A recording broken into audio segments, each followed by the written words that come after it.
En el día de hoy, nuestro tema es El Príncipe, de Nicolás de Maquiavelo.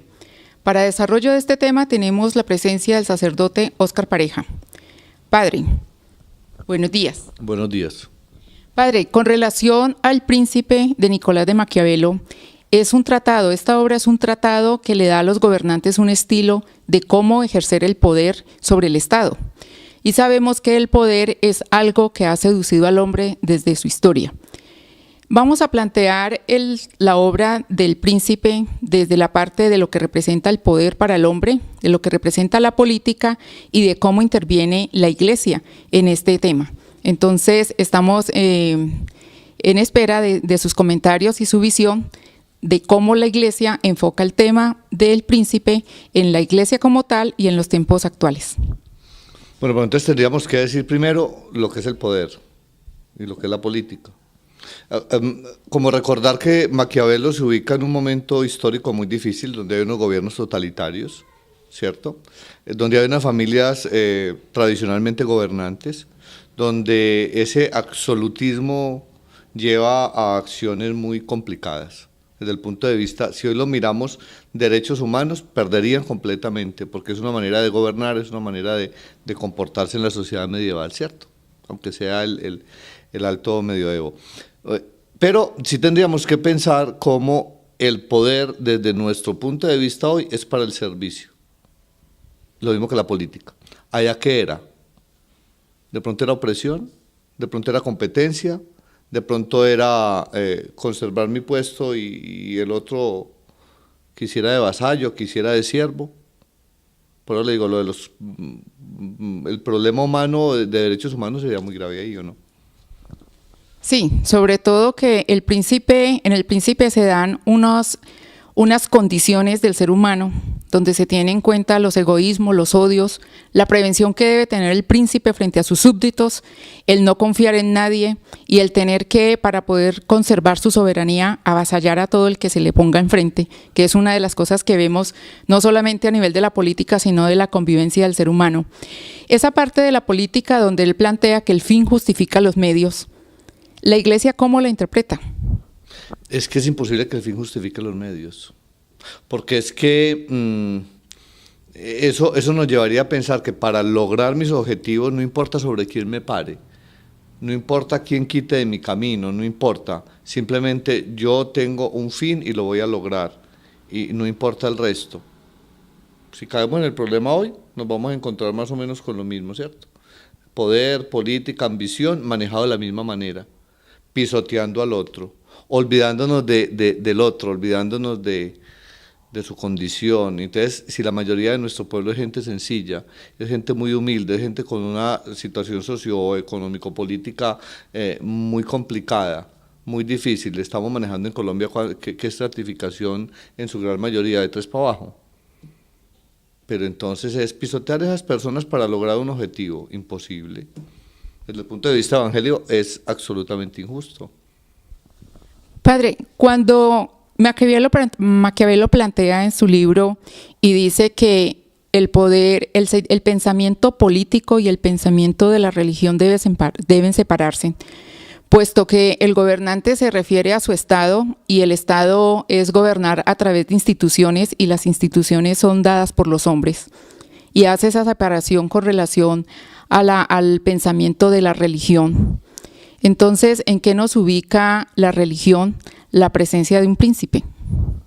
A ver, yo no sé si tendríamos que ubicar también el momento histórico de la Iglesia en el tiempo de Maquiavelo, donde la Iglesia es una institución política, hay unos estados, hay tierra que la Iglesia es propietaria y lo gobierna con el mismo criterio de un príncipe temporal. Ya en este momento, y bueno, la cosa se complica cuando la Iglesia empieza a hacer política y a politizarse. En este momento tendríamos que decir otra cosa. Maquiavelo en ese sentido tiene razón, la función de la Iglesia no es hacer política en el sentido en que lo hacen nuestros líderes, pero sí la Iglesia tiene que ayudar a crear la conciencia política, no partidista, no sectaria del pueblo, que lleve a tomar opciones claras y políticas, si la política es administración, recta administración, si es para el servicio de todos. Pero sí hay que, ahora, Yo no puedo manipular mi comunidad, la iglesia no puede manipular a las personas a que voten por este partido político. Pienses en la década de los 40 o antes aquí, tal vez casi todo el siglo XX, la primera mitad del siglo XX, donde la iglesia ponía y quitaba presidentes. Ya no estamos para eso. Y en ese sentido, de pronto Maquiavelo tiene razón. Cuando la iglesia está perdiendo mucha devoción de la religión en el corazón de los hombres, o sea, ya no existe ese temor a Dios. Ahora hay que trabajar porque le tengan temor a alguien. Y entonces ahora al príncipe, si no se le quiere, se le teme. Entonces esos espacios que está dejando el poder de la iglesia y el poder de los gobernantes, finalmente en el corazón de los hombres, ¿qué es lo que va a primar? Es que a mí me parece que es una diferencia también entre religión e iglesia. Porque parecería que muchos de estos príncipes actuales quieren constituirse en religión, quieren constituirse en un grupo sectario que dice y pone y quita. Y cuando vos hablas de temor de Dios o temor a Dios, es como la actitud reverencial que yo tengo que tener hacia ese ser superior, trascendente, pero parece que se la estamos dando a otro que se llama no sé quién y que es el que justifica los medios, es el que más grita, es el que manda, es el que compra las armas y entonces estamos quitándonos el sombrero que no tenemos delante de él. Pero en el buen sentido, la religión tendría que ser ese estar unido con la divinidad sin ningún instrumento humano, ¿cierto? Pero hay como una cosa muy complicada, porque es que nos quedamos pensando que sí tenemos algo que decir desde la fe a esa situación política, a esa situación de tiranía, a esa situación de absolutismo de nuestros gobernantes. Sí tenemos algo que decir y tenemos que pensar, bueno, ¿y entonces para dónde vamos? ¿Y qué quisiera Jesucristo aquí? No cuál es la posición de la iglesia, institución, sino Jesucristo qué diría aquí. ¿Será que Jesucristo quiere esto? ¿Será que Jesucristo quiere estas situaciones de injusticia, de violencia? Porque en el fondo tiene que ser cuestionarnos en eso. Pero de todas maneras, el hombre siempre va a necesitar que otro lo dirija. Y siempre dentro de las tácticas que el soberano va a tener va a ser la de la represión y el miedo. De hecho, el príncipe siempre se tiene que armar de ejércitos para poder conservar su soberanía.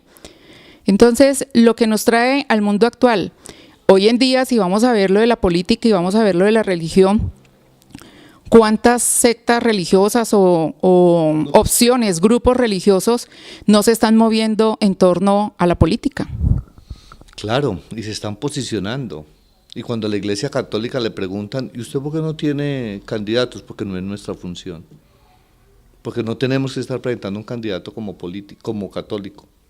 Porque cada uno tiene conciencia también para llegar a eso.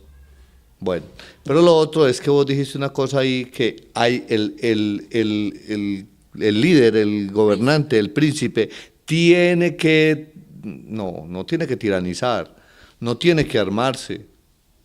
Yo me quedo pensando que Gandhi sigue siendo actual. Y en última, lo que Gandhi estaba diciendo, venga, pero es que desde el amor y desde la paz que nosotros podemos gobernar un pueblo.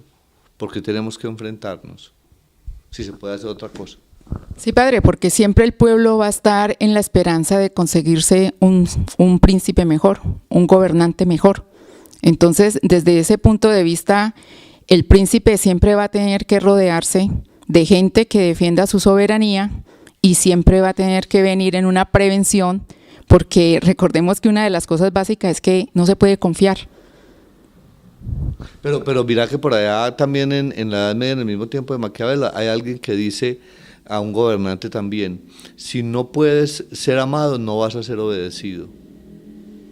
Entonces, si ponemos la fundamentación del orden, de la autoridad en el fusil, o la ponemos en el amor, en el respeto a la dignidad de las personas, ahí es donde tendríamos que preguntarnos en el fondo qué es lo que Maquiavelo está buscando, hacer un príncipe justo o hacer un pueblo oprimido.